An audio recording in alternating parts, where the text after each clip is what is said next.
अनाद्भुतगात्राय कामितार्थप्रदायिने श्रीमद्वेङ्कटनाथाय श्रीनिवासाय ते नमः। श्रीवेङ्कटेशं लक्ष्मीशम् अनिष्टघ्नम् अभीष्टदं चतुर्मुखे रतनयं ಶ್ರೀನಿವಾಸಂ ಭಜೆ ನಿಶಂ. ಇವತ್ತು 6ನೇ ಅಧ್ಯಾಯ. ಕೊರವಂಜಿ ಪದಗಳಿದೆ ಇದರಲ್ಲಿ. ಪರಮಾತ್ಮ ಕೊರವಂಜಿಯಾಗಿ ಬಂದಿರುವುದನ್ನು ಹೇಳ್ತಾ ಇದ್ದಾರೆ. ಅಗಟ್ಯ ಘಟನಾ ಪಟ್ಟೆ ಪುಲಿಂದಾ ಶ್ರೀಪತೇಸ್ತನು ನೃಪಜಾ ಸ್ಮರಪೇಡಾಂ ತಾಂ ಕಥಯಂತೆ ಹರೇದಘಂ. ಶ್ಲೋಕ ಹೇಳ್ತಾ ಇದ್ದಾರೆ. ಪರಮಾತ್ಮ ತಾನೇ ಕೊರವಂಜಿ ವೇಷವನ್ನು ಧರಿಸಿಕೊಂಡು ಬಂದು ಪದ್ಮಾವತಿಗೆ ಇರುವಂತಹ ಕಾಮಜ್ವರವನ್ನು ದೂರ ಮಾಡಿ ಆ ಕಥೆಯನ್ನು ಇಲ್ಲಿ ಹೇಳ್ತಾ ಇದ್ದೇವೆ. ಪರಮಾತ್ಮನ ನಾಮದಿಂದಲೇ ಪಾಪಗಳು ಹೋಗ್ತಾ ಇದೆ. ಈ ಪರಮಾತ್ಮನ ಈ ಮಹಿಮೆಯನ್ನು ಕೇಳಿದ್ರೆ ಪಾಪಗಳೆಲ್ಲ ಹೋಗುತ್ತೆ ಅಂತ ಹೇಳ್ತಾ ಇದ್ದಾರೆ. ಜಯ ಜಯ ಜಯ ಜಯ ಜಯ ಜಯ ಪ್ರದವೇಶ ಜಯ ನಿತ್ಯ ಸಂತೋಷ ಜಯ ಜಯತು ಲಕ್ಷ್ಮೀಶ ಜಯ ವೆಂಕಟೇಶ. ಪದ್ಮಜಾಕೃತಯಾತ್ರ ಪದ್ಮ ವಿಕಸಿತ ನೇತ್ರ ಪದ್ಮಜಾಸನ ಮುಖ್ಯ ಪದ್ಮನಾಭಾಖ್ಯ ಗುರುವನುಗ್ರಹ ಗಮ್ಯ ಗುರುಗುರಾಣವ ಸೌಮ್ಯ ಸೌಮ್ಯ ಗುರುವನಂತಾದ್ರೀಶ ಗುರು ಸುಪ್ರಕಾಶ. ಜಯ ಅಂತ ಹೇಳ್ತಾರೆ. ಮಂಗಲವಾದ ಕಥೆ ಇದೆ. ಪರಮಾತ್ಮ ಅನಂತ ಕಲ್ಯಾಣ ಗುಣಪೂರ್ಣನಾಗಿದ್ದಾನೆ. ಜ್ಞಾನಾನಂದ ಶರೀರನಾಗಿದ್ದಾನೆ. ಲಕ್ಷ್ಮೀಪತಿಯಾಗಿರುವಂತಹ ವೆಂಕಟೇಶ ಹೇಳ್ತಾ ಇದ್ದಾರೆ. ಕಮಲದಂತಹ ಕಣ್ಣುಳ್ಳವನು ಪದ್ಮಾವತಿಗೋಸ್ಕರ ಹೊರಟಿದ್ದಾನೆ. ನಾಭಿಯಲ್ಲಿ ಹುಟ್ಟಿದಂತಹ ಕಮಲದಲ್ಲಿ ಬ್ರಹ್ಮದೇವರನ್ನು ಪಡೆದಿದ್ದಾನೆ. ಈ ಕೊರವಂಜಿಯ ಕಥೆಯನ್ನು ಹೇಳುವುದಕ್ಕೆ ಗುರುವ ಅನುಗ್ರಹ ಬೇಕು. ಮತ್ತು ಪರಮಾತ್ಮ ಗುರುಗಳ ಅನುಗ್ರಹದಿಂದಲೇ ದೊರೆಯುವವನು. ಅನಂತ ಕಲ್ಯಾಣ ಗುಣ ಪರಿಪೂರ್ಣನಾಗಿರುವಂತಹ, ಸೌಮ್ಯನಾಗಿರುವಂತಹ, ಶಾಂತನಾಗಿರುವಂತಹ, ಗುರುಗಳಿಗೆ ಗುರುವಾಗಿರುವಂತಹ, ಜಗದ್ಗುರುವಾಗಿರುವಂತಹ ಈ ಪರಮಾತ್ಮ ನನಗೆ ಮಾರ್ಗವನ್ನು ತೋರಿಸಲಿ ಅಂತ ಹೇಳ್ತಾರೆ. ಸಿರಿಸಹಿತ ಶೇಷಾಖ್ಯಗಿರಿಯಲ್ಲಿರುವಂಥ ಪರಮಪುರುಷನ ಪಾದ ನಿತ್ಯ ಸ್ಮರಿಸಿ ನಚಿಸುವೆ ಮತ್ತೆ ಮರೆಯದಲೆ ಮನದಲ್ಲೇ ಸ್ಮರಿಸಿ ಗುರುಗಳಿಗೆಲ್ಲ ಕರ ಮುಗಿವೆ ಹೇಳ್ತಾ ಇದ್ದಾರೆ. ಶೇಷಾದ್ರಿಯಲ್ಲಿರುವಂತಹ ಪರಮಪುರುಷನಾಗಿರುವಂತಹ, ಅತ್ಯಂತ ಮಂಗಲಕರನಾಗಿರುವಂತಹ ಅವನ ಪಾದಕಮಲಗಳನ್ನು ಸ್ಮರಣೆ ಮಾಡಿ ಎಲ್ಲ ಗುರುಗಳಿಗೆ ನಮಸ್ಕಾರ ಮಾಡಿ,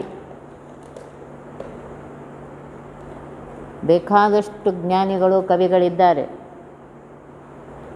ಆದರೆ ನನಗೆ ತೋರಿದಷ್ಟು ನಾನು ಈ ವೆಂಕಟಾಧೀಶನ ಕೊರವಂಜಿ ಆಗಿರೋ ಕಥೆಯನ್ನು ಹೇಳ್ತೇನೆ ಅಂತ ಹೇಳ್ತಾ ಇದ್ದಾರೆ. ಪರಮಾತ್ಮ ಬಕುಲಾದೇವಿಯನ್ನು ತನ್ನ ಕಾರ್ಯಕ್ಕೆ ಕಳಿಸಿದ್ದಾನೆ. ಆಮೇಲೆ ಯೋಚಿಸ್ತಾ ಇದ್ದಾನೆ, ನನ್ನ ಕಾರ್ಯಕ್ಕೆ ನಾನೇ ಇನ್ನೊಂದು ರೂಪ ತೆಗೆದುಕೊಂಡು ಯಾಕೆ ಹೋಗಬಾರ್ದು? ನಮ್ಮ ಕೆಲಸ ನಾವೇ ಮನಸ್ಸು ಕೊಟ್ಟು ಮಾಡುವಷ್ಟು ಬೇರೆಯವರು ಮಾಡೋದಿಲ್ಲ.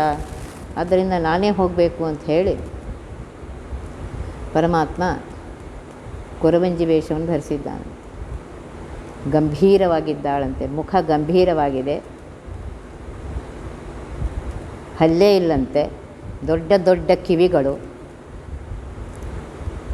ದೊಡ್ಡ ಹೊಟ್ಟೆ, ಲಂಬೋದರಿಯಾಗಿದ್ದಾಳೆ. ಹಳೆಯ ಸೀರೆಯನ್ನು, ಹಳೆಯ ಕುಪ್ಪಸವನ್ನು ತೊಟ್ಕೊಂಡಿದ್ದಾಳಂತೆ. ಒಳ್ಳೆಯ ದೊಡ್ಡದ ದಪ್ಪದಾದ ಜಡೆಯನ್ನು ಹಾಕ್ಕೊಂಡಿದ್ದಾಳೆ. ಬ್ರಹ್ಮದೇವರನ್ನು 6 ತಿಂಗಳ ಮಗುವನ್ನಾಗಿ ಮಾಡಿದ್ದಾಳಂತೆ. ಇಡೀ ಬ್ರಹ್ಮಾಂಡವನ್ನೇ ಬುಟ್ಟಿಯನ್ನು ಮಾಡಿಕೊಂಡು ಅದರೊಳಗೆ ನವಧಾನ್ಯವನ್ನು ತುಂಬಿಕೊಂಡಿದ್ದಾಳಂತೆ. ಹಣೆಯಲ್ಲಿ ಕಸ್ತೂರಿ ತಿಲಕವನ್ನು ಇಟ್ಟುಕೊಂಡಿದ್ದಾಳಂತೆ. ಮೂಗುತಿಯನ್ನು ಇಟ್ಟುಕೊಂಡಿದ್ದು, ಮೂಗಿನಲ್ಲಿ ಮೂಗುತಿಯನ್ನು, ದೊಡ್ಡದಾದ ಮೂಗುತಿಯನ್ನು ಇಟ್ಟುಕೊಂಡಿದ್ದಾಳಂತೆ. ಅನೇಕ ಹಾರಗಳನ್ನು ಹಾಕ್ಕೊಂಡಿದ್ದಾಳಂತೆ.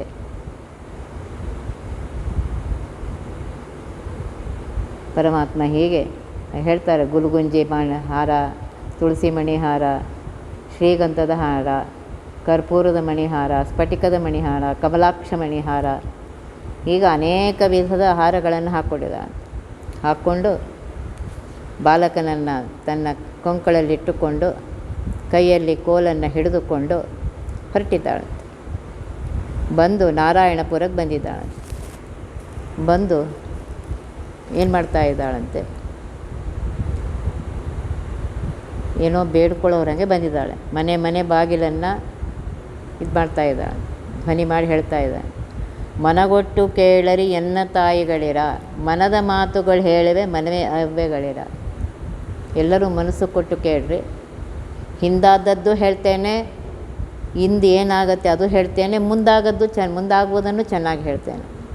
ಭಾಳ ಮಂದಿಗೆ ಈಗಾಗಲೇ ಹೇಳಿದ್ದೇನೆ, ಇಲ್ಲೇ ಫಸ್ಟ್ ಟೈಮ್ ಬರ್ತಾ ಇಲ್ಲ, ಒಬ್ಬರಿಗೂ ಸುಳ್ಳಾಗಿಲ್ಲ. ಇದರಲ್ಲಿ ಯಾವ ಸಂಶಯವೂ ಬೇಡ ನಿಮಗೆ. ಸಾಮುದ್ರಿಕ ಬಲ್ಲಿದ್ದೇನೆ, ಸಾಮವೇದ ಬಲ್ಲಿದ್ದೇನೆ, ನನಗೆ ಗೊತ್ತಿದೆ. ಜ್ವರಕ್ಕೆ ಔಷಧವನ್ನು ಕೊಡ್ತೇನೆ. ಕಾಮಿನಿಯರಿಗಾದಂಥ ಹೆಂಗಸರಿಗಾದಂಥ ಕಾಮಜ್ವರವನ್ನು ಬಲ್ಲೆ. ಕುಮಾರಿಗರಂತೂ ನಾನು ಮೊದಲೇ ತಿಳ್ಕೊಂಡಿದ್ದೇನೆ. ಭೂತ ಬಿಡಿಸ್ತೇನೆ, ಬೇತಾಳ ಬಿಡಿಸ್ತೇನೆ, ಮಾತಾಡ್ದವ್ರನ್ನ ಮಾತಾಡಿಸ್ತೇನೆ, ಮೂಕರನ್ನು ಮಾತಾಡಿಸ್ತೇನೆ. ಜ್ಯೋತಿಷ್ಯ ಗೊತ್ತಿದೆ ನನಗೆ, ಒಳ್ಳೆ ನೀತಿ ಗೊತ್ತಿದೆ. ಚೆಂದಾಗಿ ಕೂತು ಹೇಳಿದ್ರೆ ಸರಿಯಾಗಿ ಹೇಳ್ತೇನೆ. ನನ್ನ ಕೂಸಿನ ಆಣೆಯನ್ನು, ಕೊಂಕಳಲ್ಲಿರುವಂಥ ಕೂಸಿನ ಆಣೆಯನ್ನು ಮಾಡಿ ಹೇಳ್ತೇನೆ. ನಾನು ಎಂದೂ ಸುಳ್ಳಾಡಿಲ್ಲ ಇವತ್ತಿನವರೆಗೂ. ಪ್ರಾಣ ಹೋದರೂ ನಾನು ಸುಳ್ಳಾಡೋದಿಲ್ಲ. ಈ ಭೂಮಿಯಲ್ಲಿ ನಾನು ಹೆಸರಾದ ಕೊರವೆ ಇದ್ದೇನೆ. ನಾನು ಎಲ್ಲಿರ್ತೇನೆ ಅಂದರೆ ನರನಾರಾಯಣರಿರುವಂತಹ ಬದರಿಯಲ್ಲಿರುವವಳು. ಪರಮಾತ್ಮನ ಬರವುಳ್ಳವಳು. ಕೊರವಿ ಮಾತನ್ನು ಕೇಳಿ ಆ ಊರಿನ ಹೆಂಗಸರು ಓಡಿ ಹೋಗಿ ರಾಣಿಗೆ ಹೇಳ್ತಾ ಇದ್ದಾರಂತೆ, ಕೊರವಿ ಬಂದಳಮ್ಮ ಇಲ್ಲಿಗೆ ಈ ಕೇರಿಗೆ. ಚೆನ್ನಾಗಿ ನಿಜವಾದ ಮಾತು ಹೇಳ್ತಾ ಇದ್ದಾಳೆ. ಎಲ್ಲರೂ ಅತಿ ಆದರದಿಂದ ಕಿವಿಗೊಟ್ಟು ಕೇಳ್ತಾ ಇದ್ದಾರೆ. ಮಧುರವಾದ ಮಾತು ಹೇಳ್ತಾ ಇದ್ದಾಳೆ, ಸಂತೋಷದಿಂದ ಹೇಳ್ತಾ ಇದ್ದಾಳೆ. ಮುದುಕಿಯಾಗಿದ್ದಾಳೆ. ಚಿಕ್ಕ ಹೆಣ್ಣು ಮಕ್ಕಳಿಗೆ ತಕ್ಕ ವರವನ್ನು ಹೇಳ್ತಾ ಇದ್ದಾಳೆ. ತನ್ನ ಮಕ್ಕಳ ಆಣೆಯನ್ನು ಕೊಡ್ತಾ ಇದ್ದಾಳೆ. ಅವಳು ಬದರಿಯಲ್ಲಿ ಇರ್ತಾಳಂತೆ, ನರನಾರಾಯಣ ಇರೋರಲ್ಲಿ. ಅವಳಿಗೆ ಪರಮಾತ್ಮನ ವರ ಇದೆಯಂತೆ. ಸತ್ಯವನ್ನು ಮಾತಾಡ್ತಾ ಇದ್ದಾಳೆ. ರಾಣಿ ಕರ್ಕೊಂಡು ಬರೋಣೇನು ಪದ್ಮಾವತಿಯ ಬಗ್ಗೆ ಕೇಳಿಕೆ ಅಂತ. ಆಗ ಅರಸನ ರಾಣಿ, ಪಟ್ಟದ ರಾಣಿಯಾಗಿರುವಂಥ ಆಕಾಶನ ಪಟ್ಟು ರಾಣಿ ಅಂತ ಹೇಳ್ತಾ ಇದ್ದಾಳೆ, ಕರ್ಕೊಂಬನ್ನಿ ಅಂತ ಹೇಳ್ತಾ ಇದ್ದಾಳೆ. ಆವಾಗ ಬರ್ತಾ ಇದ್ದಾಳೆ ಕೊರವಂಜಿ. ಮಾತಿನ ಜಾಣೆ ಪರಮಾತ್ಮ ಹೇಳಬೇಕಾ? ಆಕೆ ಹೇಳ್ತಾ ಇದ್ದಾಳೆ, ಏನಂತಿದ್ದೀರಿ? ಆಕೆ ರಾಜನ ಪತ್ನಿ, ರಾಣಿ, ಸೌಭಾಗ್ಯದ ಮಹಾನುಭಾವಳು. ನಾನು ಹುಟ್ಟು ಬಡವಳು. ನನ್ನ ವಸ್ತ್ರ ನೋಡ್ರಿ, ನನ್ನ ಸೀರೆ ನೋಡ್ರಿ, ನನ್ನ ಕುಪ್ಸ ನೋಡ್ರಿ, ಒಡವೆ ಇದೆಯಾ? ಏನಿದೆ? ಅನ್ನಹೀನಳು ನಾನು, ಘನ್ನರಾಜನ ರಾಣಿ ಅವಳು. ಎನ್ನ ಕರೆದಾರ ಅಂತ ಹೇಳ್ತೀರಿ, ಯಾಕೆ ಹಾಸ್ಯ ಮಾಡ್ತಾ ಇದ್ದೀರಿ ನನಗೆ? ಸಣ್ಣವರಿಗಿದು ಒಳ್ಳೆಯದಲ್ಲ. ನಿಮಗೆ ಚಕ್ಕಂದ ಆಗಿರ್ಬೋದು. ಈ ಮುದುಕಿನ್ಕೊಂಡು ನೋಡಿ ಏನು ಹಾಸ್ಯ ಮಾಡ್ತಾ ಇದ್ದೀರೇನು? ಆಗ ಆ ಸಖಿಯರು ಕೊರವಂಜಿ ಮಾತು ಕೇಳಿ ಸ್ವಲ್ಪ ಗಾಬರಿ ಆದ್ರು. ಅಮ್ಮ ಧರ್ಮದೇವಿ ಅಂತಿದ್ದಾಳೆ, ಧರ್ಮದ ಮಾತನ್ನು ಆಡ್ತಾಳಾದ್ದರಿಂದ ಧರ್ಮದೇವಿ, ನಿನ್ನ ಮುಂದೆ ನಾವು ಸುಳ್ಳಾಡಲಿಕ್ಕಾಗತ್ತೇನಮ್ಮ? ಆಡಿದ್ರೂ ದಕ್ಕತ್ತೇನು? ಯಾಕೆಂದ್ರೆ ನಿನಗೆಲ್ಲ ಗೊತ್ತಿದೆ, ನಾವು ಸುಳ್ಳಾಡ್ತಾ ಇದ್ದೀವೋ ಸತ್ಯ ಮಾತಾಡ್ತಾ ಇದ್ವೋ ನಿಂಗೆ ಗೊತ್ತಿದೆಯಮ್ಮ. ಆದ್ದರಿಂದ ನಾವು ಸುಳ್ಳು ಆಡ್ತಾ ಇಲ್ಲ, ನಿಜವಾಗ್ಲೂ ಹೇಳ್ತಾ ಇದ್ವಿ. ಅಂದ ಮಾತನ್ನು ಕೇಳಿ ಮಂದಹಾಸದಿಂದ ಕೊರವಂಜಿ ನಕ್ಕು, ನಡೀರಿ ಬರ್ತೀನಿ ಅಂತ ಅಂಗಳದೊಳಗೆ ಬರ್ತಾ ಇದ್ದಾಳೆ. ಅರಮನೆಯ ಬಾಗಿಲೊಳಗೆ ಬಂದು, ಅಂಗಳದೊಳಗೆ ಬಂದು ಕೋಲು ಅಂತ ಹೇಳಿ ಹಾಡ್ತಾ ಇದ್ದಾಳೆ. ಮಾಯೆಯನ್ನು ಮಾಡ್ತಾ ಇದ್ದ, ಮಾಯಾ ತೋರವಳು ಅಂತಾರೆ. ಪರಮಾತ್ಮ ಜಗದೀಶ ಅಲ್ಲಿ ನಾಟಕ ಮಾಡ್ತಾ ಇದ್ದಾನೆ. ಕೋಲು ಕೋಲೆನ್ನ ಕೋಲೆ, ಮುತ್ತಿನ ಕೋಲು ಕೋಲು ಕೋಲೆನ್ನ ಕೋಲೆ, ಕೋಲ ನಾಡುವ ಬನ್ನಿ ಬಾಲ ವೆಂಕಟಪತಿ, ಲೀಲೆ ಕೊಂಡಾಡುತ್ತಲೆ ಕೋಲು ಕೋಲೆನ್ನ ಕೋಲೆ. ಇಷ್ಟು ಚೆನ್ನಾಗಿ ಬರೆದಿದ್ದಾರೆ. ಪ್ರತಿಯೊಂದು ಶಬ್ದ ಬಿಡಲಾರ್ದೆ ಹೇಳಬೇಕು ಅನಿಸುತ್ತೆ, ಆದರೆ ಅಷ್ಟು ಟೈಮ್ ಇಲ್ಲ. ಹೇಳ್ತಾ ಇದ್ದಾಳೆ ಕೋಲ್ ಮಾಡಿಕೊಂಡು. ಬಾಲ ವೆಂಕಟಪತಿಯ, ತಾನೇ ವೆಂಕಟಪತಿ ಇದ್ದಾನೆ, ಅವನ ಲೀಲೆಯನ್ನು ಕೊಂಡಾಡುತ್ತಾ ತಾನು ಭೂಲೋಕಕ್ಕೆ ಬಂದಾಗಿಂದೆಲ್ಲ ಹೇಳ್ತಾ ಇದ್ದಾಳೆ ನೋಡ್ರಿ. ಪರಮ ದಯಾಳು ಹರಿ ಭೃಗುಮುನಿ ಭರದಿಂದ ಒದೆಯುತ್ತಿರೆ. ತಿರುಗಿ ಕಾಲು ಹಿಡ್ಕೊಂಡು ಪರಿಪರಿ ಸ್ತುತಿ ಮಾಡ್ದ ಅವನು ಭೃಗುಮುನಿ. ಆಗ ಮಹಾಲಕ್ಷ್ಮೀ ದೇವಿ, ಈ ನಡತೆ ಸರಿಯಿಲ್ಲ, ನನ್ನ ಎದೆಗೆ ಅವನು ಹೊಡೆದಿದ್ದಾನೆ, ನಾನು ಕೊಲ್ಲಾಪುರಕ್ಕೆ ಹೋಗ್ತೇನೆ, ಇಲ್ಲಿಲ್ಲ ಅಂತ ಹೇಳಿದಾಗ, ಸಿರಿ ಇಲ್ಲದೆ ನಾನು ಒಬ್ಬನೇ ಇಲ್ಲೇ ಇರಲಾರೆನು ಎಂದು ಹರಿ ವೈಕುಂಠದಿಂದ ಧರೆಗೆ ಇಳಿದ. ಉತ್ತಮವಾದಂಥ ವೈಕುಂಠ ಇರಲು ಈ ಶೇಷಾದ್ರಿಯಲ್ಲಿ ಹುತ್ತವನ್ನೇ ಮನೆಯನ್ನು ಮಾಡಿಕೊಂಡು ಗುಪ್ತದಲ್ಲಿದ್ದ ಪರಮಾತ್ಮ, ನಿತ್ಯ ನಿರ್ವಿಕಾರನಾಗಿರುವಂತಹ ಭಕ್ತರ ಅಭಿಮಾನಿಯಾಗಿರುವಂತಹ ಪರಮಾತ್ಮ ನೆತ್ತಿಯನ್ನು ಒಡೆದುಕೊಂಡು ಅಲ್ಲಿದ್ದಾನೆ. ಭಕ್ತನಾದಂತಹ ಚೋಳರಾಜನನ್ನು ರಕ್ಷಣೆ ಮಾಡಿದ್ದಾನೆ. ಭವರೋಗದ ವೈದ್ಯ, ಭವರೋಗ ಸಂಸಾರ ಅನ್ನುವ ರೋಗಕ್ಕೆ ಇವನೇ ವೈದ್ಯ, ಇವನ ನಾಮವೇ ಔಷಧ. ಆಗ ಬೃಹಸ್ಪತ್ಯಾಚಾರ್ಯನ ಕರೆದು ಭವರೋಗ ವೈದ್ಯನಾಗಿರುವಂತಹ ಈ ಪರಮಾತ್ಮ ಔಷಧವನ್ನು ತೆಗೆದುಕೊಂಡು ಆ ಗಾಯವನ್ನು ಕಡಿಮೆ ಮಾಡಿಕೊಂಡಿದ್ದಾನೆ. ಭೂಮಿ ರಮಣರಾಗಿರುವಂತಹ ವರಹಾದೇವರನ್ನು ಬೇಡಿಕೊಂಡು ಸ್ವಾಮಿ ಪುಷ್ಕರಣಿಯಲ್ಲಿ ಜಾಗದಲ್ಲಿ ಅಲ್ಲಿದ್ದಾನೆ. ನೋಟದಿಂದ ಬಹಳ ಚಲುವ ಅಂತ ಹೇಳ್ತಾಯಿದ್ದೆ. ಪರಮಾತ್ಮನೇ ಪರಮಾತ್ಮ. ಬಹು ಮಾಟವಾದ ಕುದುರೆಯಿಂದ ಏರಿ ಬೇಟೆಗೆ ಹೋಗಿ ವನದಲ್ಲಿರುವಾಗ ಅಲ್ಲಿ ಪದ್ಮಾವತಿ ಬಂದಿದ್ದಾಳೆ. ಅವಳು ಹೂವನ್ನು ತೆಗೆದುಕೊಳ್ಬೇಕು ಅಂತ ಹೇಳಿ ವನಕ್ಕೆ ಬಂದಿದ್ದಾಳೆ. ತನ್ನ ವಾರಿಗೆ ಗೆಳತಿಯರ ಜೊತೆಗೆ ಅಲ್ಲಿ ವಿಹಾರ ಮಾಡ್ತಾ ಇದ್ದಾಳೆ ವನದಲ್ಲಿ. ಪರಮಾತ್ಮ ನೋಡಿದ್ದಾನೆ. ಏನೋ ಮಾತಾಡಿದಾಗ ಇವಳು ಸಿಟ್ಟಿನಿಂದ ತನ್ನ ಗೆಳತಿಯರಿಗೆ ಹೇಳಿದ್ದಾಳೆ, ಅವನು ಮುಂದೆ ಬರ್ತಾ ಇದ್ದಾನೆ, ಕಲ್ಲಿಂದ ಅವನ ಕುದುರೆಗೆ ಹೊಡಿ ಅಂತ ಹೇಳ್ತಾ ಇದ್ದಾಳೆ. ಆ ಕುದುರೆ ಪ್ರಾಣ ಬಿಟ್ಟಿದೆ. ಆಗ ಪರಮಾತ್ಮ ಅಲ್ಲಿಂದ ಬೆಟ್ಟಕ್ಕೆ ವಾಪಸ್ ಹೋಗಿದ್ದಾನೆ. ಆಗ ಪದ್ಮಾವತಿ ಕಾಮಜ್ವರದಿಂದ ಬಳಲಿ ಮಾತನಾಡದೆ ಅಲ್ಲೇ ಮಲಗಿದ್ದಾಳೆ. ಆಗ ಹೇಳ್ತಾ ಇದ್ದಾರೆ, ಶಾಂತಮೂರ್ತಿಯ ಹೊರತು ಅಂತರಂಗದ ಜ್ವರ ಶಾಂತವಾಗೋದು ಕೋಲು ಕೋಲೆನ್ನ ಕೋಲೆ. ಆ ಪರಮಾತ್ಮನಿಂದಲೇ ಇವಳಿಗೆ ಜ್ವರ ಶಾಂತವಾಗತ್ತೆ, ಇವಳಿಗೆ ಒಳ್ಳೆಯದಾಗತ್ತೆ. ಇದೆಲ್ಲ ಹಾಡ್ತಾ ಬಂದಾಗ ಕೊರವಿಮಾ ಧ್ವನಿ ಕೇಳೆ ಅರಸನ ಪುತ್ರಿಯಾಗಿರುವಂತಹ ಆಕಾಶರಾಜನ ಪುತ್ರಿಯಾಗಿರುವಂತಹ ಪದ್ಮಾವತಿ ಎದ್ಲಂತೆ. ಎದ್ದು ಹೊರಗೆ ಬರ್ತಾ ಇದ್ದಾಳಂತೆ. ಹೊರಗೆ ಬಂದು ಯಾರು ಇವಳು ಕೊರವಿ ಅಂತ ಆಶ್ಚರ್ಯದಿಂದ ನೋಡ್ತಾ ಇದ್ದಾಳಂತೆ. ಆಗ ತಾಯಿಗೆ, ಪದ್ಮಾವತಿಯ ತಾಯಿಗೆ ಸಂತೋಷ ಆಗಿ, ಕೊರವಿ ಕಾಲ್ಗುಣದಿಂದ ನನ್ನ ಮಗಳು ಮಾತಾಡದೆ ಜ್ವರದಿಂದ ಮಲ್ಕೊಂಡಿದ್ಲು, ಊಟ ಮಾಡಿದೆ ತಿಂಡಿ ಮಾಡಿದೆ, ಹಾಗೆ ಅಂಥವಳು ಈ ಕೊರವಿ ಕಾಲ್ಗುಣದಿಂದ ಹೊರಗೆ ಬಂದಿದ್ದಾಳೆ ಅಂತ ಹೇಳಿ ಸಂತೋಷ ಆಗಿ ಆ ಕೊರವಿಯನ್ನು ಕರಿತಾ ಇದ್ದಾಳೆ. ಕೊರವಿ, ನೀ ಬಾರಮ್ಮ ಧರ್ಮದೇವತೆಯೇ, ನಿನ್ನಿಂದ ಇವಳಿಗೆ ಜ್ವರದ ತಾಪ ಹೋಗಿ ಹೊರಗೆ ಬಂದಿದ್ದಾಳೆ. ಇಷ್ಟು ದಿವಸ ಕಣ್ಣು ತೆಗೆದಿದ್ದಿರಲಿಲ್ಲ, ಮೈ ಮೇಲೆ ಅವಳಿಗೆ ಸ್ಮರಣೆ ಇದ್ದಿದ್ದಿಲ್ಲ. ಆಶ್ಚರ್ಯವಾಗ್ತಾ ಇದೆ ಕೊರವಿ, ನಿನ್ನ ಧ್ವನಿ ಕೇಳಿ ಓಡಿ ಬಂದಲ್ಲ ಇವಳು. ಆಸನ ಕೊಟ್ಟು, ಇಲ್ಲಿ ಕೂತ್ಕೊಳ್ಳಮ್ಮ ಕೊರವಿ. ಅದಕ್ಕೆ ಹೇಳ್ತಾ ಇದ್ದಾಳೆ, ಇಲ್ಲಿ ಕೂತ್ಕೋ, ಏನು ಬೇಕು ಹೇಳು. ಆಗ ಕೊರವಿ ಹೇಳ್ತಾ ಇದ್ದಾಳೆ, ನಾನು ಯಾರು ಅಂತ ನಾನೇ ಹೇಳ್ತೇನೆ ನೋಡು, ಕೇಳು ಅರಸಿ. ನೋಡ್ರಿ, ಪೂರ್ವದಲ್ಲಿ ಕೌಸಲ್ಯೆ, ರುಕ್ಮಿಣಿ, ಸತ್ಯಭಾಮ ಅವರೆಲ್ಲ ಏನು ಕೊಟ್ಟಿದ್ದಾರೋ ಅದು ಕೊಟ್ಟರೆ ಹೇಳ್ತೇನೆ, ಅಂದರೆ ಅವರಿಗೆಲ್ಲ ಹೇಳಿ ಬಂದಿದ್ದೇನೆ ಅಂತ ಅವಳು ಹೇಳ್ತಾ ಇದ್ದಾಳೆ. ಅದಕ್ಕಿಂತ ಹೆಚ್ಚೇನು ಕೊಡಬೇಡಮ್ಮ, ಅವ್ರು ಎಷ್ಟು ಕೊಟ್ಟಿದ್ದಾರೆ ನೋಡು ಅಷ್ಟೇ ಕೊಟ್ಬಿಟ್ಟು ಸಾಕು. ಮತ್ತೆ ಇನ್ನೊಂದು ಆಮೇಲೆ ಕೊಡ್ತೇನೆ ಈಮೇಲೆ ಕೊಡ್ತೇನೆ ಅಂದರೆ ಇಲ್ಲ, ಬರೀ ಮಾತಾಡಿದ್ರೆ ನಾ ಬರೋಳಲ್ಲ. ಅದಕ್ಕೆ ಮೊದಲು ಹೇಳ್ತಿದ್ದೀನಿ, ಮೊದಲು ತರಿಸೋಳು ಏನೋ 3 ಬಂಗಾರದ ಮೊರದ ತುಂಬ ಮುತ್ತುಗಳನ್ನು ತುಂಬಿ ತಂದು ಮೊದಲು ಇಲ್ಲಿಡು.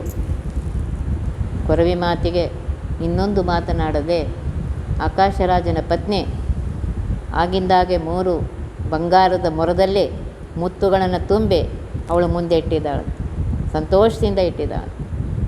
ಆಗ ಕೊರವಿಯು ಸಂತೋಷದಿಂದ ಮಾತಾಡ್ತಾಳೆ. ಧನ್ಯ ಧನ್ಯಳು ಲೋಕಮಾನ್ಯಳ ಅರಸಿಯೇ, ನೀನು ನಿನ್ನ ಸರಿ ಸೌಭಾಗ್ಯ ಇನ್ನೊಬ್ಬರಲ್ಲಿ ನಾ ಕಾಣೆ. ನಿನ್ನ ಪುಣ್ಯವು ಬಹಳ ಚೆನ್ನಾಗಿ ಸಂಪತ್ತು, ಮುನ್ನ ಸಂತಾನ ಸಂಪನ್ನಳಾಗಿರಲಿ. ಪರಮಾತ್ಮ ಅವಳಿಗೆ ಆಶೀರ್ವಾದ ಮಾಡ್ತಾಯಿದೆ. ನಿನ್ನ ಹೊಟ್ಟೆ ತಣ್ಣಗಾಗಿಲ್ಲವಾ? ನೋಡಿಲೆ, ಇದು ಕೂಸೋದಲ್ಲ, ಇದಕ್ಕೊಂದು ಸ್ವಲ್ಪ ಏನಾರು ಒಂದು ತುತ್ತು ಅನ್ನ ಕೊಡು, ಅದಕ್ಕೆ ಉಣಿಸಿ ಅದನ್ನೊಂದು ಕಡೆ ಕೂಡಿಸಿ ನಾನು ಚೆನ್ನಾಗಿ ಹೇಳ್ತೀನಿ. ಹೇಳಿದ ತಕ್ಷಣ ಹಾಲನ್ನು ತರಿಸಿಕೊಟ್ಟಿದ್ದಾಳೆ. ತುತ್ತು ಮಾಡಿ ಬ್ರಹ್ಮದೇವರಿಗೆ ಉಣಿಸ್ತಾ ಇದ್ದಾಳೆ ಕೊರವಿ. ಬ್ರಹ್ಮದೇವರು ಮನುಷ್ಯರ ಅನ್ನವನ್ನು ತಿನ್ನುವವರಲ್ಲ, ಅದಕ್ಕದು ಬೇಡ ಅಂಥೇಳಿ ಮಾಡಿತ್ತು. ಅದಕ್ಕೆ ಆ ಕೂಸಿಗೆ ಸಿಟ್ಟು ಮಾಡಿ ಹೊಳೆದು ನಾಟಕ ಮಾಡಿ, ಹೌದು ನಿನಗ್ಯಾಕೆ ಬೇಕೋ, ಇದೆಲ್ಲ ನಿಂಗೆ ಸರಿಯಾಗೋದಿಲ್ಲ, ನೀ ರಾಜಾನ್ಯ ಬೇಡಿ ಬಂದಿಲ್ಲ, ರಾಜರ ಮನೆಯ ಅನ್ನ ಆ ಹಾಲು ಎಷ್ಟು ರುಚಿಯಾಗೈತೆ ನಿನಗೇನು ಗೊತ್ತು. ಅದು ಅಳೋದು ನೋಡಿ ರಾಣಿ ಹೇಳ್ತಾಳೆ, ಯಾಕೆ ಹೊಡಿತಿದ್ದು ಕೂಸಿಗೆ ಹೊಡಿಬೇಡ. ಆಗ ಕೊರವಿ ಹೇಳ್ತಾ ಇದ್ದಾಳೆ, ನೋಡಮ್ಮ ನಾನು ಇನ್ನೂ ಸ್ವಲ್ಪ ಹಾಲನ್ನು ಕೊಡು, ನಾನು ಉಣ್ತೀನಿ, ನನ್ನ ಹಾಲೇ ಕುಡಿಯತ್ತಲ್ಲ ಅಂಥೇಳಿ ತಂದಾಗ ಮತ್ತೆ ತಂದು ಕೊಟ್ಟಿದ್ದಾಳೆ. ತೃಪ್ತಳಾಗಿ ನಿತ್ಯ ತೃಪ್ತಳಾಗಿರುವಂತಹ ಕೊರವೆ ಪರಮಾತ್ಮ ನಿತ್ಯ ತೃಪ್ತ. ತಾನು ಉಂಡು ತೇಗಿ ಸ್ವಸ್ಥ ಚಿತ್ತದಿಂದ ಕೂತು ಆ ಕೂಸಿಗೆ ಬಾರ ಅಂಥೇಳಿ ಮುದ್ದು ಮಾಡಿ ತೊಳೆದ ಮುತ್ತು ಅಂತ ಹೇಳ್ತಾ ಇದ್ದಾಳಂತೆ. ಅಂತಹ ಸುಂದರನಾಗಿದ್ದೆ, ಅಂತಹ ಪ್ರೇಮದಿಂದ ಅದಕ್ಕೆ ಎತ್ತಿ ಮುದ್ದಾಡಿ ತೊಡೆ ಮೇಲೆ ಕೂಡಿಸಿಕೊಂಡು ಹುತ್ತದಲ್ಲಿ ಏನು ಉಪಕಾರ ಮಾಡಿದರು ಬ್ರಹ್ಮದೇವರು. ಮಹಾಲಕ್ಷ್ಮೀ ದೇವಿ ಅಲ್ಲಿ ಆಕಳನ್ನು ಮಾಡಿದ್ದಾಳೆ ಬ್ರಹ್ಮದೇವರನ್ನು, ಕರು ರುದ್ರದೇವರಾಗಿದ್ದಾರೆ. ಆ ಆಕಳು ದಿನಾಗಲೂ ಅಲ್ಲಿ ಹಾಲು ಕೊಡ್ತಾ ಇತ್ತು. ಆ ಹಾಲಿನ ಋಣವನ್ನು ಪರಮಾತ್ಮ ಈಗ ತೀರಿಸ್ತಾ ಇದ್ದಾನೆ ನೋಡ್ರಿ. ತಾನೇ ಊಟ ಎಲ್ಲ ಮಾಡಿ ಆ ಕೂಸಿಗೆ ಹಾಲು ಕುಡಿಸ್ತಾ ಇದ್ದಾಳೆ. ಇಷ್ಟೆಲ್ಲ ಆದ ಮೇಲೆ ಮತ್ತೆ ಏನು ಮಾಡ್ತಾ ಇದ್ದಾಳೆ, ದೇವತೆಗಳನ್ನು ಧ್ಯಾನ ಮಾಡ್ತಾ ಇದ್ದಾಳೆ, ಜೋರಾಗಿ ಹೇಳ್ಕೊತಾ. ಇಡೀ ಆ ಸೇತು ಹಿಮಾಚಲದವರೆಗೆ ಇರುವಂತಹ ಏನು ವಿಖ್ಯಾತವಾದ ಯಾತ್ರೆಗಳಿವೆ ಅದೆಲ್ಲ ಹೇಳ್ತಾ ಇದೆ. ಶ್ರೀಕಾಶಿ, ಕಾಶಿ ವಿಶ್ವೇಶ, ಗೋಕರ್ಣಪುರ ನಿಲಯ, ಶ್ರೀ ಕುಂಭಕೋಣೇಶ, ಶ್ರೀ ಕುಮಾರಸ್ವಾಮಿ, ಶ್ರೀಕಾಂತದಯ ಮಾಡು ವೈಕುಂಠಪುರದೊಡೆಯ ಶ್ರೀ ವೆಂಕಟೇಶ, ಮಂಗಳಪುರದ ಪಾಂಡುರಂಗ, ಶ್ರೀ ವಿರೂಪಾಕ್ಷಲಿಂಗ, ಶ್ರೀ ಶೈಲೇಶ, ಗಂಗೆ, ಗೋದಾವರಿ, ತುಂಗಭದ್ರೆ, ಮಂಗಳಪದರ ಎಲ್ಲ ತೀರ್ಥಗಳು ನಿಮ್ಮನ್ನೆಲ್ಲ ನೆನೆಸ್ತಾ ಇದ್ದೇನೆ.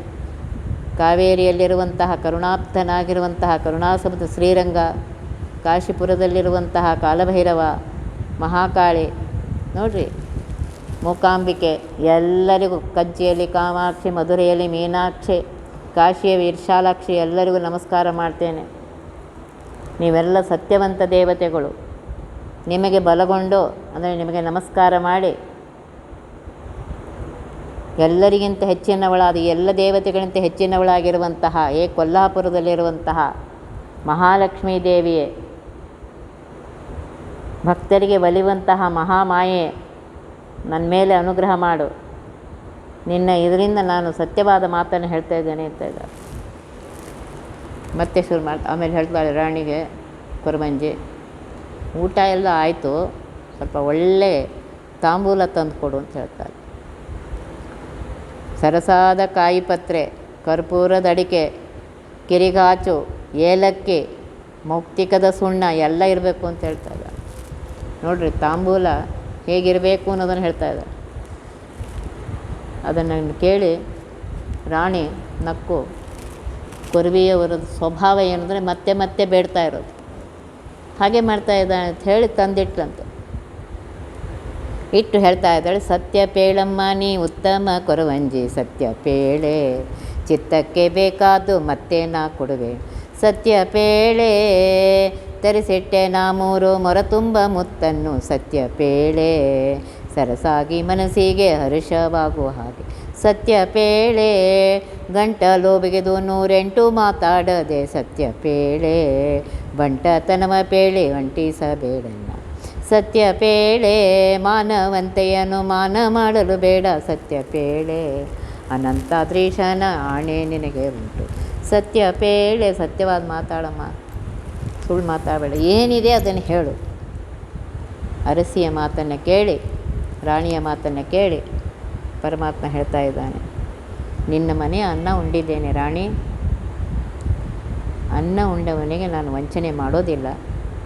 ಈ ಬುಟ್ಟಿಯೊಳಗಿರುವ ಎಲ್ಲ ಧಾನ್ಯ ದೇವತೆಗಳ ಆಣೆ ಮಾಡಿ ಹೇಳ್ತಾ ಇದ್ದೇನೆ. ಆ ಬದರಿಯಲ್ಲಿದ್ದಾನಲ್ಲ ನಾರಾಯಣ, ಅವನ ಆಣೆಯನ್ನು ಮಾಡ್ತಾ ಇದ್ದೇನೆ. ನನ್ನ ಗುರುವಿನ ಆಣೆ, ಎನ್ನ ಆಣೆ, ನನ್ನ ಕೂಸಿನ ಆಣೆ, ಎಲ್ಲ ಆಣೆ ಮಾಡ್ತೇನೆ, ನಾನು ಸತ್ಯವಾದ ಮಾತನ್ನೇ ಆಡ್ತೇನೆ ಅಂತ 3 ಮಾತು ಹೇಳ್ತೇನೆ ಕೇಳು. ನಿನ್ನ ಪುತ್ರಿಗಾಗಿರುವ ಜ್ವರದ ಕಾರಣ ಏನು? ಕೊರವಿಯ ಧ್ವನಿ ಕೇಳಿ ಬಂದ್ಲು ಅಂದೆ, ಅದು ಜ್ವರದ ಕಾರಣ. ಇವಳು ಗೆಳತಿಯರ ಜೊತೆಗೆ ವನಕ್ಕೆ ಹೋಗಿದ್ಳು, ಹೂವು ಅವೆಲ್ಲ ತರಬೇಕು ಅಂತ ಹೇಳಿ. ಆಗ ಅಲ್ಲಿ ಪರಮಪುರುಷನಾಗಿರುವಂತಹ ಆ ವೆಂಕಟೇಶನನ್ನು ನೋಡಿ ಇವಳು ಅವಳಿಗೆ ಮಾರು ಹೋಗಿದ್ದಾಳೆ, ಚಿಂತೆಯಲ್ಲಿ ಸೊರಗಿದ್ದಾಳೆ. ಆ ಉತ್ತಮನಾದಂತಹ ಶ್ರೇಷ್ಠನಾದಂತಹ ವರ ತನಗೆ ಸಿಗಬೇಕು ಅಂತ ಹೇಳಿ ಆ ಚಿಂತೆಯಲ್ಲಿ ನಾನು. ಆ ವೆಂಕಟೇಶ ಬೇರೆ ಯಾರೂ ಅಲ್ಲ ರಾಣಿ, ಸಾಕ್ಷಾತ್ ವೈಕುಂಠಾಧಿಪತಿ, ಅವನೇ ಶೇಷಾಚಲದಲ್ಲಿದ್ದಾನೆ. ಅವನ ಕುಲ ಗೋತ್ರ ಎಲ್ಲ ಕೇಳಿದ್ಲಿವಳು. ಕಲಹ ಮಾಡಿ ಗೆಳತಿಯರ ಕೈಯಿಂದ ಕಲ್ಲಿಂದ ಹೊಡಿಸಿ ಆ ಕುದುರೆ ಹೋಯಿತು. ಆಗ ಅವನ ಮೇಲೆ ಹೋದ. ಅಂದ ಮಾತನ್ನು ಪದ್ಮಾವತಿ ಇದೆಲ್ಲ ಕೇಳ್ತಾ ಇದ್ದಾಳೆ. ಕೇಳಿ ಮಂದಹಾಸದಿಂದ ನಕ್ಕು ತಲೆಬಾಗಿ ಕಾಲಿನಿಂದ ಅಂಗುಷ್ಟದಿಂದ ನೆಲವನ್ನು ಇದು ಮಾಡ್ತಾ ಇದ್ದಾಳೆ. ಜ್ವರದ ತಾಪ ಇದೆ, ಯಾರ ಮುಂದೆ ಹೇಳಲಿಕ್ಕಾಗೋವದ್ದು.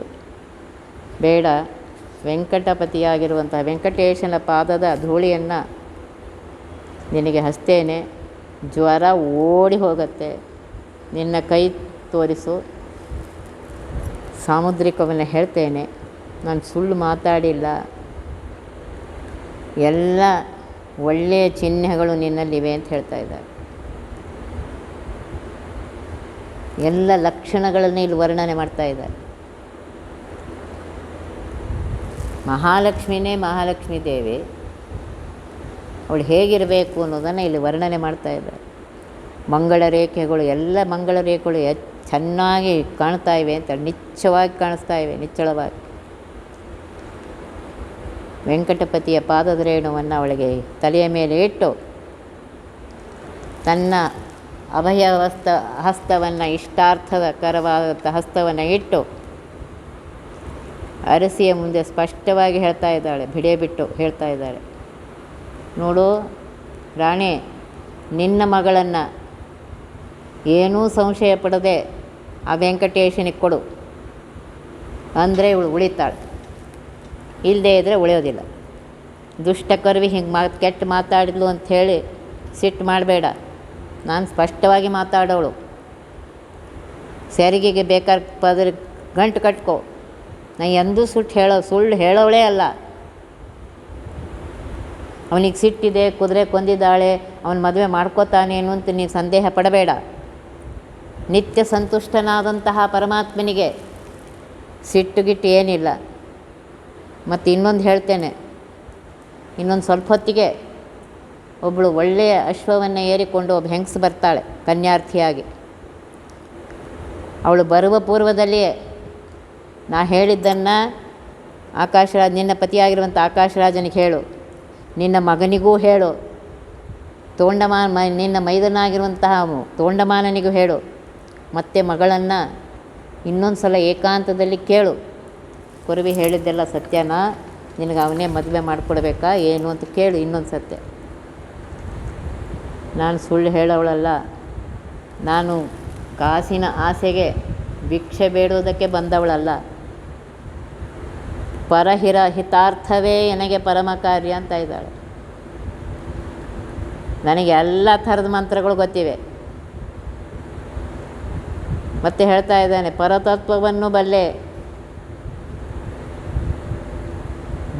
ಮರಣ ಹೊಂದಿದವನು ಬದುಕಿಸ್ತೇನೆ, ಬ್ರಹ್ಮಾಂಡವನ್ನೇ ಇಟ್ಟುಕೊಂಡಿರುವಂತಹ ಕೂರ್ಮರೂಪಿಯಾಗಿರುವಂತಹ ಪರಮಾತ್ಮನ ಬ್ರಹ್ಮಾಂಡ ವಿಸ್ತಾರನೂ ಬೇಕಾದ್ರೆ ಹೇಳ್ತೇನೆ ನೋಡಿ, ಎಲ್ಲ ನಿನಗೆ ಹೇಳ್ತೇನೆ. ಕೊರವಿ ಮಾತನ್ನು ಕೇಳಿ ಹಿರಿ ಹಿಗ್ಗುತ್ತಾ ಅರಸಿ ಮಾತನಾಡಿದಳ, ವರಧರ್ಮದೇವಿ ನೀ ಸರಿಯೇ, ನಿನ್ನ ಮಾತಿಗೆ ಹರುಷವಾಯಿತು, ಧನ್ಯಳಾಗಿದ್ದೇನೆ ಕೊರವಿ. ಇನ್ನೊಬ್ಬರನ್ನ ಕೇಳಿಕ್ಕೆ ಹೋಗೋದಿಲ್ಲ, ನೀ ಹೇಳಿದಂತೆ ನಾ ಮಾತಾಡ್ತೇನೆ. ಬ್ರಹ್ಮಾಂಡ ತಿರುಗಿ ಬಂದೆ ಅಂತ ಹೇಳಿದ್ದೆ, ಅದರ ವಿಸ್ತಾರ ಹೇಳು ಅಂತ ಹೇಳಿ ಇಡೀ ನೋಡ್ರಿ ಭಾಗವತ ಪಂಚಮ ಸ್ಕಂದಲ್ಲಿ ಬಂದಿರುವಂತಹ ಭೂಗೋಳ ಖಗೋಳ ಎಲ್ಲವನ್ನು ಹೇಳ್ತಾ ಇದ್ದಾನೆ ಪರಮಾತ್ಮ. ಅವ್ಯಾಕೃತವಾದ ಆಕಾಶ, ಅಲ್ಲಿ ಪರಮಾತ್ಮ ಇದ್ದಾನೆ.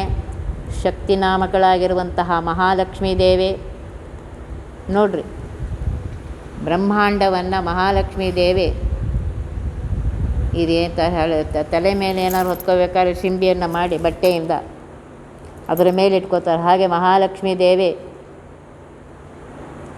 ಸಿಂಬಿಯನ್ನು ಮಾಡಿಕೊಂಡು ಇಡೀ ಬ್ರಹ್ಮಾಂಡವನ್ನು ಹೊತ್ಕೊಂಡಿದ್ದಾಳೆ.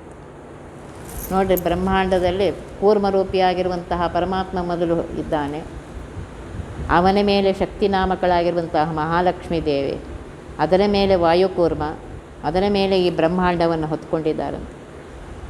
ಈ ಬ್ರಹ್ಮಾಂಡಕ್ಕೆ ಸಪ್ತ ಆವರಣಗಳಿವೆ ಅಂತ ಹೇಳ್ತಾ ಇದ್ದಾರೆ. ಮಹತ್ತತ್ವದ ಆವರಣ, ಅಹಂಕಾರ ತತ್ವ, ಅವ್ಯಕ್ತ ತತ್ವ, ಈ ರೀತಿಯಾಗಿ ಆವರಣಗಳಿದೆ. ಪರಮಾತ್ಮ ಈ ರೀತಿಯಾಗಿ ಬ್ರಹ್ಮಾಂಡವನ್ನು ಹೊಟ್ಟುಕೊಂಡು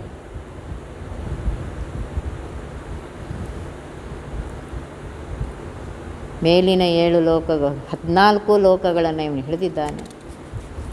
ಈಗ ನೀವು ಭಾಗವತದಲ್ಲಿ ಕೇಳ್ತಾ ಇದ್ದೀರಿ ಇದೇ ಭೂಗೋಳ ಖಗೋಳವನ್ನು. ಅದರಲ್ಲಿ ಹೇಳ್ತಾ ಇದ್ದಾನೆ, ನಾನು ಎಲ್ಲ ದೇಶವನ್ನು ತಿರುಗಿ ಬಂದಿದ್ದೇನೆ, ಅದರಲ್ಲಿ ಜಂಬೂ ದ್ವೀಪದಲ್ಲಿರುವಂತಹ ಈ ಭಾರತ ದೇಶ ಅತ್ಯಂತ ಶ್ರೇಷ್ಠವಾಗಿದೆ. ಭರತಖಂಡ ಹೇಳ್ತಾ, ಇಳಾವೃತ ಖಂಡ, ಕೇತುಮಾಲ ಖಂಡ, ರಮ್ಯಕ ಖಂಡ, ಹಿರಣ್ಮಯ ಖಂಡ, ಕುರುಖಂಡ, ಭದ್ರಾಶ್ವ, ಹರಿವರ್ಷ ಖಂಡ, ಕಿಂಪುರುಷ ಎಂಬ ಖಂಡ ಭರತಖಂಡ. ಅಲ್ಲಿ ಹೇಳ್ತಾ ಇದೆ, ಭರತಖಂಡ ಅತ್ಯಂತ ಶ್ರೇಷ್ಠವಾಗಿದೆ. ಈ ಭರತಖಂಡ ನೋಡ್ರಿ, ಇಲ್ಲೂ ಹೇಳ್ತಾ ಇದ್ದಾರೆ, ಕರ್ಮ ಉಳಿದದ್ದೆಲ್ಲ ಭೋಗಭೂಮಿಗಳು, ಇದೊಂದೇ ಕರ್ಮವನ್ನು ಮಾಡಿ ಪರಮಾತ್ಮನ ಅನುಗ್ರಹ ಪಡೆಯುವಂತಹ ಭೂಮಿ. ಇಲ್ಲಿ ಕರ್ಮವನ್ನು ಮಾಡಿ ಆ ಪರಮಾತ್ಮನ ಅನುಗ್ರಹವನ್ನು ಪಡೆಯಬೇಕು ಅಂತ ಹೇಳ್ತಾ ಇದ್ದಾರೆ.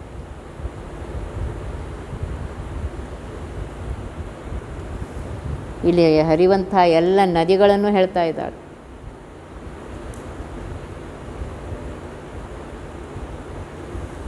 ಭದ್ರಾ ನದಿ, ಚಂದ್ರವಂಶಾ ನದಿ, ಚಂದ್ರಭಾಗಾ ನದಿ, ಭೀಮರಥಿ ನದಿ, ಮಂದಾಕಿನಿ, ಕಾಳಿಂದಿ, ಸಿಂಧು, ಶೋಣ. ಸಿಂಧು ಶೋಣ ಇವೆರಡು ಗಂಡು ನದಿ ಅಂತ ಹೇಳ್ತಾ ಇದ್ದಾಳೆ. ವಿಂಧ್ಯ ಪರ್ವತ, ಮಹೇಂದ್ರ ಪರ್ವತ, ಮಲಯಗಿರಿ, ಮೈನಾಕ,